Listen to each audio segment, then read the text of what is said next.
चंपाषष्ठीच्या दिवशी आपण काय रीडिंग्स येत आहेत हे बघू शकतो. मनीशी रिलेटेड रीडिंग्स आहेत हे सगळे.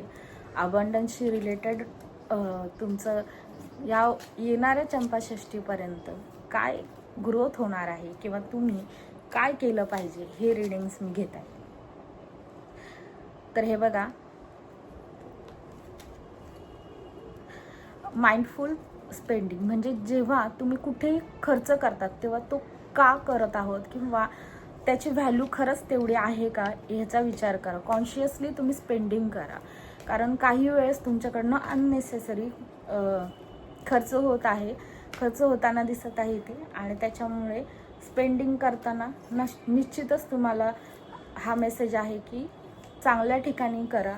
आणि देत असताना प्रत्येक जेव्हा मनी आपण स्पेंड करतो त्यावेळेसमध्ये त्याला अफर्मेशन देऊन मनीला स्पेंड करा की जो मनी माझ्याकडनं जात आहे तो मल्टिपल होऊन माझ्याकडे येणार आहे. आणि त्याचबरोबर तुम्ही हे देखील अफर्मेशन बोलू शकतात की मला माहीत आहे की मी कुठे चांगल्या पद्धतीने इन्व्हेस्टमेंट करणार आहे किंवा स्पेंडिंग करणार आहे.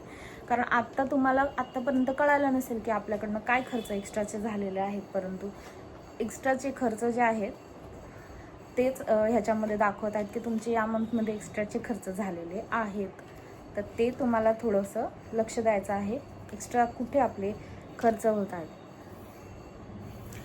तर open heart to receive blessings, आणि तुम्हाला येणाऱ्या काळामध्ये ब्लेसिंग्स मिळणार आहेत, अबंडन्सच्या ब्लेसिंग्स मिळणार आहेत. परंतु तुम्ही ओपन माइंडेडली घेऊ शकतात. कुणी तुम्हाला गिफ्ट करू शकतात, त्याचबरोबर अशा प्रकारच्या कॉम्प्लिमेंट्स देखील येऊ शकतात तुम्हाला.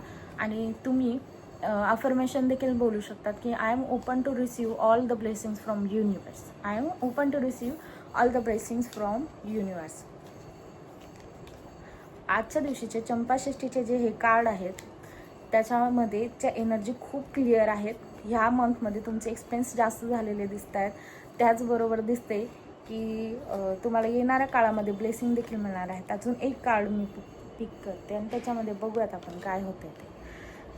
तुमच्याकडे आत्तापर्यंत इमोशनल ब्लॉकेजेस आहेत जे फायनान्शियल म्हणजे ब्लॉकेजेस क्रिएट करत आहेत. त्याच्यामुळे तुम्ही ते बघा की कोणते इमोशनल ब्लॉकेज तुम्ही क्रिएट करून ठेवलेले आहेत तुमच्या मनामध्ये मनीशी रिलेटेड. त्याच्यामुळे तुम्हाला आत्तापर्यंत पैसा जसा हवा आहे तसं सर्क्युलेट होत नाही आहे तुमच्याकडनं.